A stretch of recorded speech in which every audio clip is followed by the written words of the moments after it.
Tom Hale lived on a ranch where the sky felt bigger than anywhere else. The land stretched wide with dry grass, scattered stones, and stubborn trees that refused to give up on life. The nearest town was far enough that a person could ride for hours and still see nothing but open space. Tom liked it that way, even though the quiet sometimes pressed on his chest like a heavy blanket. He was not always alone. Years ago, the ranch had felt warmer. There had been laughter in the kitchen and footsteps on the wooden porch. But time changed things. People moved on, and some did not come back. Tom stayed. He worked, repaired fences, cared for the animals, and tried not to think too hard when the evenings grew long. Every morning, Tom woke before sunrise. He washed his face with cold water, pulled on his boots, and stepped outside. The air smelled of dust and grass. His horse, a calm brown mare named Rose, waited near the stable. Tom spoke to her more than he spoke to anyone else. She never judged him, never asked questions he could not answer. He started the day by checking the water troughs. Then he rode the fence line, looking for broken posts or loose wire. Coyotes sometimes tried their luck, and storms could cause damage overnight. Tom fixed what he could and made notes for what needed more time. He did it all with steady hands and a tired patience that came from years of routine. Even with work, loneliness had a way of showing up. It appeared in small moments. It was there when he ate alone at the table. It was there when he heard a distant song carried by the wind and realized it was only the wind. It was there when he found an old cup sitting in the cupboard and remembered a voice that once filled the room. Tom did not call himself sad. He did not even think of himself as unlucky. He told himself he was simply living the life he knew. Still, something inside him kept waiting for a change, as if the land itself had promised that not every day would feel the same forever. That change began on a late afternoon when the light turned gold and the shadows grew long. Tom had been riding toward a rocky trail near the edge of his property. The path was narrow and mostly unused, winding between low hills and dry brush. He rode there sometimes to check for stray cattle. It was not a place many people visited, which was why it surprised him when he noticed something unusual near a cluster of stones. At first, he thought it was a fallen bundle of cloth. Then the bundle moved. Tom slowed Rose and leaned forward. A young woman lay on the ground. Her hair was dark and tangled, her face pale with exhaustion. She looked like she had been walking for a long time and had finally reached her limit. Her clothing and the small details stitched into it suggested she was Apache. Tom had seen Apache families pass through town from time to time, but he did not know them personally. The woman tried to lift her head. She winced and dropped it again. Her breathing was shallow, and her hands shook as if she was fighting to stay awake. Tom's first thought was simple. She needed help. He slid off his horse and approached slowly. He kept his movements calm, careful not to scare her. When he spoke, his voice came out low and steady. "It's all right," he said. "You're safe. I'm going to help you." The woman's eyes opened wider. Fear flashed in them. Not anger, not hatred, just fear mixed with pain. She tried to pull herself away, but her body did not obey. Tom understood. A stranger in the middle of nowhere was not someone to trust easily. He kept his hands visible, palms open. "I won't hurt you," he said. "You need water." He pulled a small canteen from his saddle and poured a bit into his palm first, showing her it was only water. Then he offered it to her lips. She hesitated, then took a small sip. Her throat worked slowly, as if each swallow was difficult. Tom looked around. There were no other riders, no signs of a group nearby. No tracks that stood out, but the wind could cover many things. He wondered how long she had been out here. "Can you stand?" he asked. She tried. Her arm trembled. She let out a quiet sound of pain. She was not strong enough. Tom made a decision. He was not going to leave her there. He knew the risks. If her people saw him with her, they might assume the worst. If she feared him, she might fight him even while weak. But if he walked away, she might not survive the night. Tom took off his jacket and laid it on the ground beside her. "I'm going to lift you," he said. "I'll do it slowly." He waited a moment, giving her time to understand. Then he carefully slid one arm under her shoulders and another under her knees. She was lighter than he expected, like a person who had not eaten enough for days. She stiffened in his arms, but she did not strike him. Her strength was gone. She simply watched him with tired eyes. Tom carried her to Rose. He adjusted the saddle blanket to make space and lifted the woman up so she could lean safely against the saddle. He held her steady and guided her hands to grip the front. She was barely conscious now. "Hold on," he told her. "We're going home." He climbed up behind her, keeping one arm around her to prevent her from falling. Rose stepped forward with calm confidence, as if she understood the seriousness of the moment. The ride back to the ranch felt longer than usual. Tom kept glancing down, checking the woman's breathing. He spoke to her sometimes, not expecting answers, just trying to keep her present. "You're doing good," he said. "Stay awake if you can." The woman's eyes opened and closed.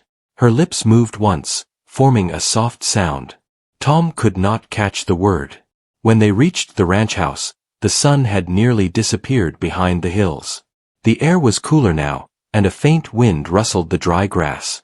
Tom guided Rose to the porch and climbed down carefully. He carried the woman inside. The house was simple, clean, and quiet. The silence felt different now, like it was watching. Tom laid her on the bed in the small guest room, the one he rarely used. He placed a folded towel under her head and covered her with a blanket. He did not try to ask many questions. First came safety. He fetched water, washed the dirt from her face, and checked her arms and legs for injuries. He saw signs of strain and bruising, the kind a person could get from falling or traveling hard. There was no need to describe more. It was enough to know she had suffered and needed rest. Tom warmed a small pot of soup and brought it to her. She did not wake for it. He left it nearby anyway, hoping she would eat later. Then he sat in a wooden chair by the door, listening. Outside, the ranch was quiet. Inside, the only sound was the woman's breathing and the soft ticking of an old clock. Tom watched her face in the dim light. He wondered who she was, where she had come from, and what had happened to separate her from her people. He also wondered if anyone would come looking for her. As the night deepened, Tom felt something he had not felt in a long time. Not fear. Not even worry. It was a strange sense of purpose, as if the empty spaces in his life had finally been given a reason to matter. He stayed awake, guarding the quiet room, while the wind moved across the ranch like a slow, unseen wave. And somewhere beyond the hills, unknown to Tom, others were already searching. Morning arrived slowly at the ranch. Pale light slipped through the small window and touched the wooden floor. Tom had not slept much. He rose from the chair when he heard movement from the bed. The woman stirred. Her eyes opened, clearer than before, though still cautious. She tried to sit up and winced, then rested back against the pillow. Tom stepped forward but stopped a few steps away, giving her space.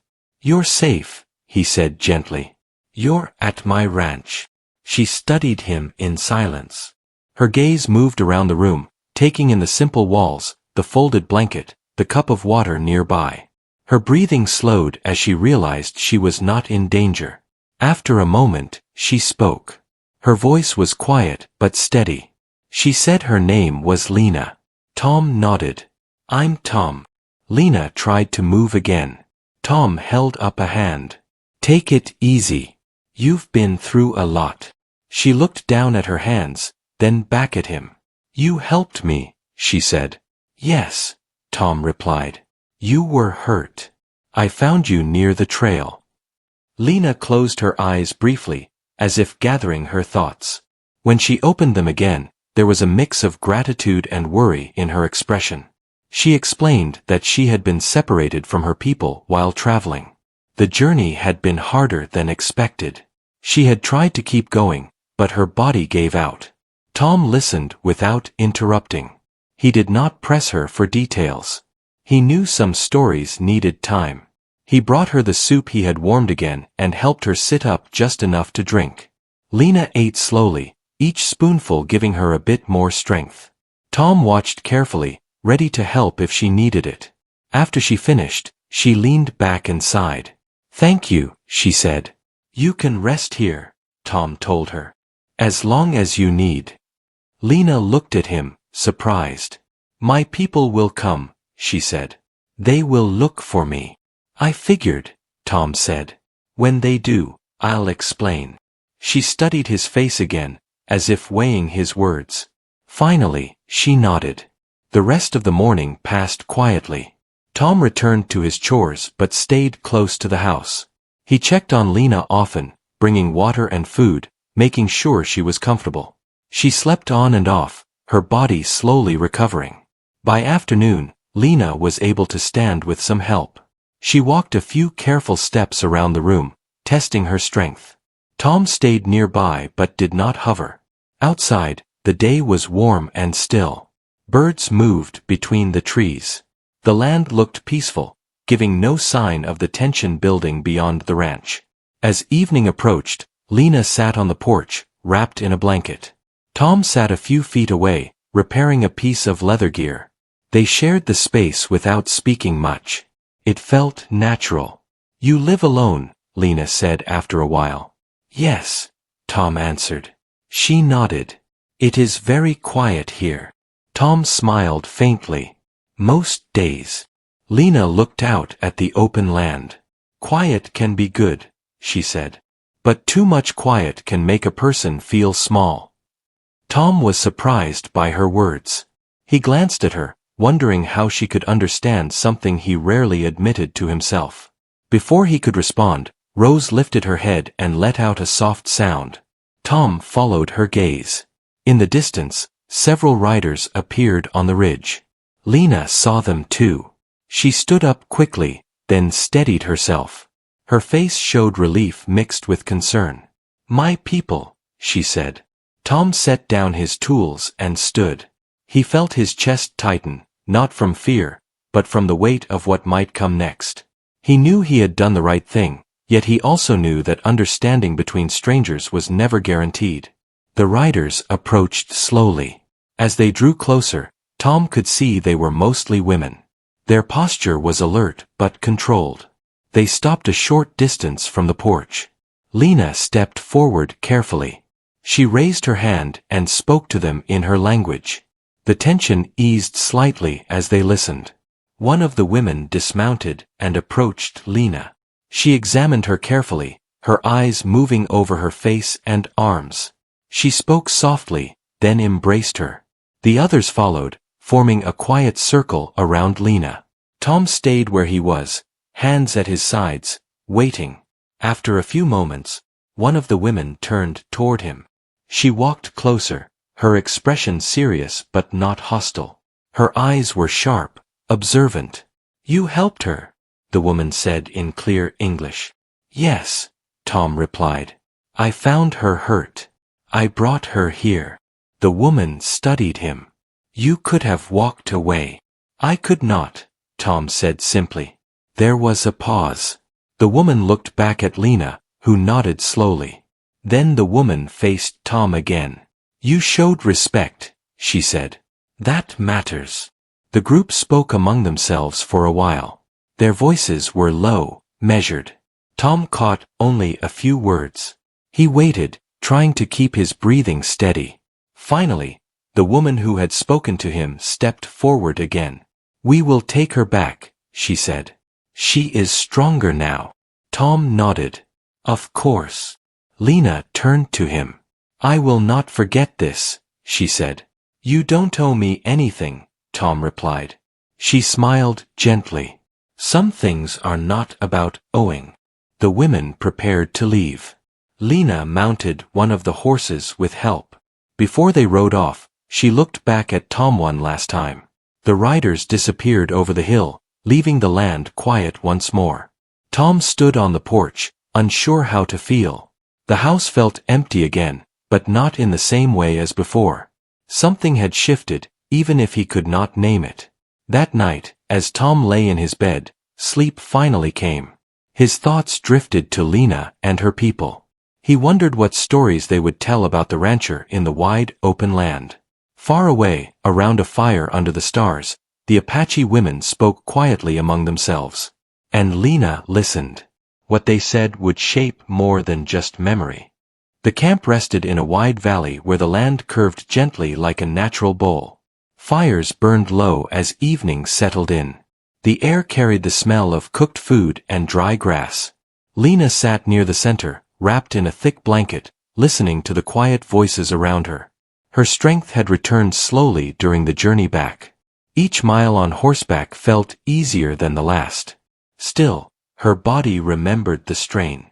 The women stayed close to her, offering food and water, watching her carefully.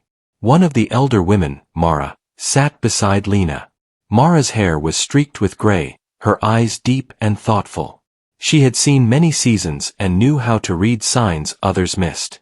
"You are safe now," Mara said. Lena nodded. "Yes." Mara waited. She did not rush words. Finally, Lena spoke again. "He did not fear us," Lena said. "He did not ask for anything." Mara looked into the fire. "That is not common." The other women gathered closer. They wanted to hear every detail. Lena described the ranch, the quiet house, the way Tom spoke softly and moved carefully. She told them how he stayed awake through the night and gave her space when she was afraid. "He treated me like a person," Lena said. "Not a burden." The women exchanged glances. Trust was not given easily. It had to be earned through action. Mara leaned forward. "Some people come into our path for a reason," she said. "Not to take. Not to harm. But to remind us who we are." Lena listened. She thought of Tom standing on the porch, watching them leave. There had been no anger in his face. Only acceptance. While the camp spoke of signs and meaning, Tom's ranch returned to its familiar routine. The next morning, Tom woke before sunrise as usual. He fed Rose, checked the fences, and worked the land. Yet something felt different. The quiet did not press as hard. His thoughts were not stuck in the past. They moved forward. As days passed, Tom noticed small changes in himself. He found himself repairing the guest room more carefully, even though no one stayed there. He cleaned the porch and fixed a loose step he had ignored for months. It was as if he was preparing, though he did not know for what. At night, he sometimes sat outside and looked toward the hills where the riders had vanished. He wondered how Lena was doing. He hoped she was safe and strong. One afternoon, nearly a week later, Rose lifted her head again and gave a low sound. Tom stood, shading his eyes. Riders appeared on the horizon. This time, he did not feel surprised. As they drew closer, Tom recognized Lena among them. She rode with confidence now, her posture upright, her face calm. The women with her carried themselves with purpose. They stopped near the porch. Tom stepped forward slowly. Mara dismounted and approached him.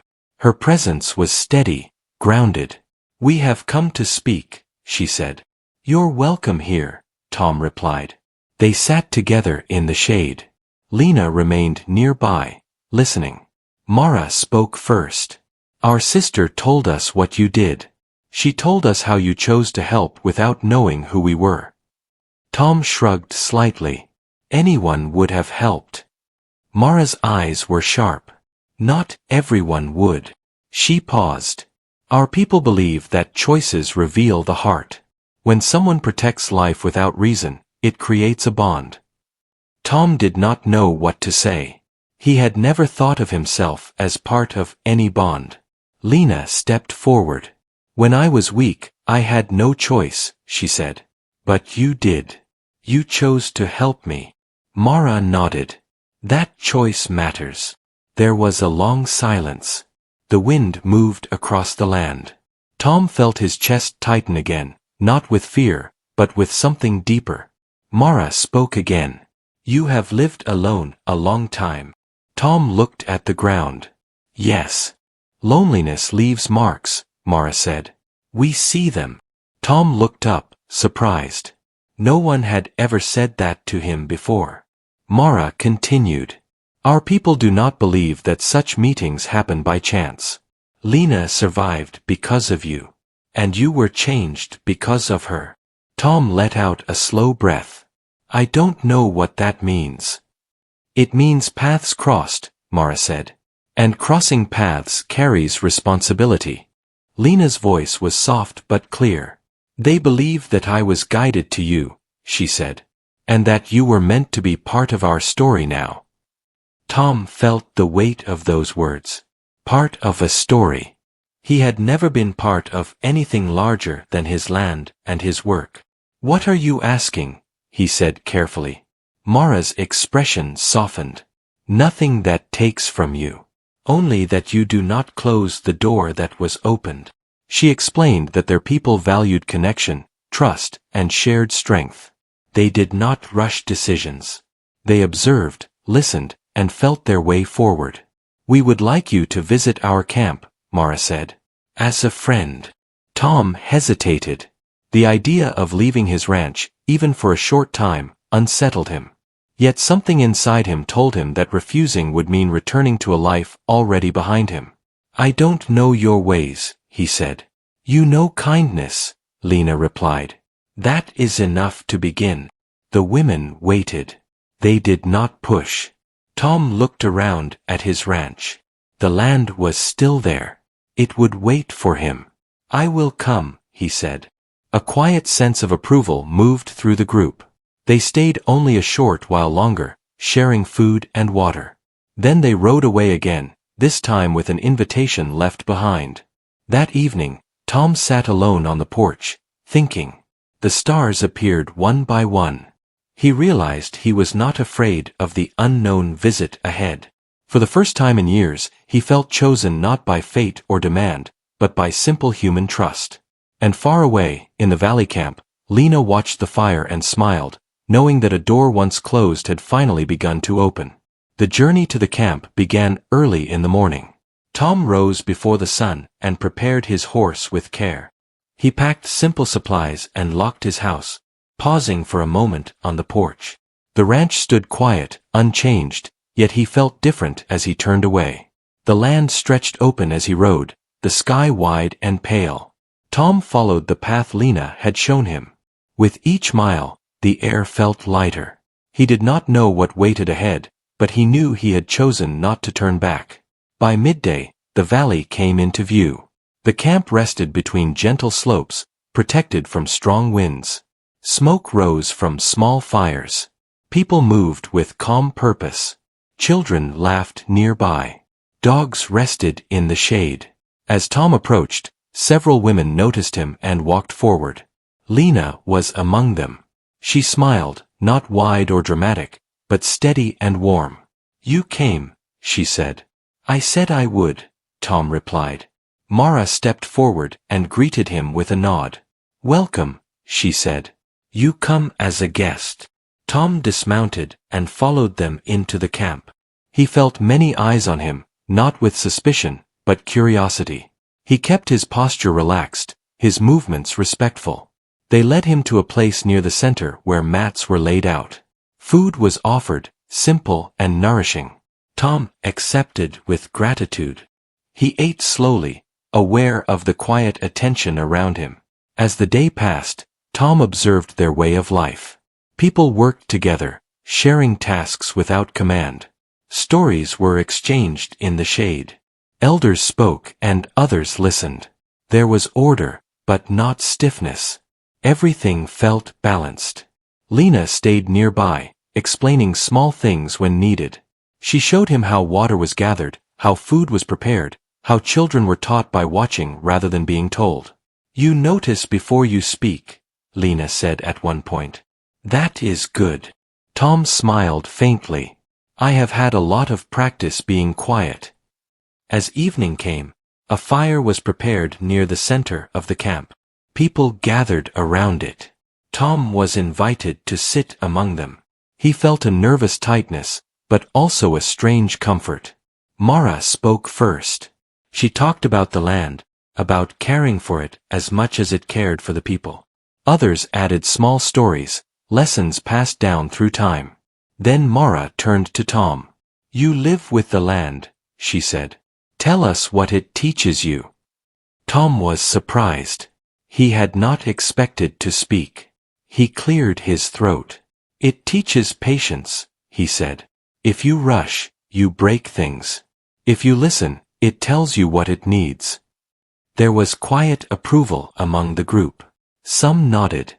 The fire crackled softly. The stars appeared overhead. Later that night, Lena walked with Tom to a small guest shelter prepared for him. "You are welcome here," she said. "But there is no pressure. You choose your own path." "I understand," Tom said. "Thank you." He slept deeply that night, the kind of sleep that comes from peace rather than exhaustion. The next days passed gently. Tom helped where he could. He learned small tasks and shared meals. He listened more than he spoke. No one demanded anything from him. One afternoon, Lena and Tom walked toward a nearby stream. The water moved quietly over smooth stones. "You seem different," Lena said. "So do you," Tom replied. She smiled. "Being seen can do that." Tom considered her words. "I did not know I needed that," he said. "Most people do not," Lena answered. As the days went on, Tom felt something he had not felt in years. Belonging. Not ownership. Not obligation. Simply being allowed to exist as he was. One evening, Mara asked Tom to walk with her. They moved slowly toward the edge of the camp. "You do not rush," Mara said. "You observe. You respect space. These things matter." Tom nodded. "I am still learning." "We all are," Mara said. "Lena has spoken for you." Tom stopped. "Spoken how?" "She says your presence brings calm," Mara replied. "She says you remind her that kindness can exist without reason." Tom felt warmth rise in his chest. He did not know how to respond. Mara continued. "Our people believe that some connections grow quietly. They do not demand attention. They deepen through time." She paused. "Lena has chosen to walk beside you, if you allow it." Tom was silent. He thought of his quiet ranch, his empty house. He thought of the fire, the shared meals, the steady rhythm of the camp. "I do not want to take her from her people," he said. Mara smiled gently. She would not be taken. She would choose. Tom breathed slowly. "Then I would be honored." That night, Lena sat beside Tom by the fire. The camp felt peaceful. "You do not have to decide everything now," Lena said. "I know," Tom replied. "But I know I do not want to return to being alone in the same way." She looked at him, understanding in her eyes. When Tom returned to his ranch days later, the land welcomed him back. Yet it no longer felt like the only place he belonged. The wind carried familiar sounds, but also memories of voices around a fire. Tom knew now that his life had widened, and the path ahead was no longer empty. Tom returned to his ranch with a steady heart. The land looked the same as always, wide and open, shaped by wind and time. Yet it no longer felt empty. Each fence post and trail carried a quiet memory of voices, firelight, and shared moments. The first morning back, Tom followed his old routine. He fed Rose, checked the water, and walked the fence line. But now, his thoughts were lighter. He found himself smiling at small things, like the way the sunlight touched the grass or how Rose leaned into his hand when he brushed her. Days passed, and Tom adjusted to this new rhythm. He worked as before, yet something inside him had shifted. Loneliness no longer sat heavy in his chest. Instead, there was a sense of waiting, not for something missing, but for something growing. One afternoon, Tom noticed riders approaching from the hills. His heart lifted before his mind could catch up. Lena rode at the front, calm and confident. A few women followed her. They stopped near the porch. Lena dismounted and walked toward him. "I wanted to see how you were," she said. "I'm glad you came," Tom replied. They sat together on the porch. The land stretched quietly around them. Lena spoke of the camp, of daily life, of how her strength had fully returned. Tom listened, feeling grateful for every word. "I have been thinking," Lena said, "about choice. About what it means." Tom nodded. "I have been thinking too." They spoke honestly, without pressure or promise. They understood that life did not need grand declarations. It needed respect, patience, and shared direction. From that day on, Lena visited often. Sometimes she stayed a night. Sometimes she stayed longer. She helped Tom with the land, learning its patterns. Tom visited the camp as well, welcomed as a familiar presence. People noticed the change in him. In town, his posture was straighter. His voice carried warmth. He no longer rushed through conversations. He listened.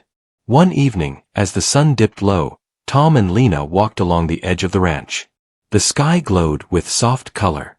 "You were lonely," Lena said quietly. "Yes," Tom admitted. "But I did not know how lonely until it changed." She smiled. "Sometimes life waits until we are ready to see."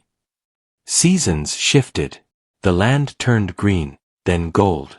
Tom's ranch became a place of shared work and shared rest. Laughter returned to the house, gentle and real.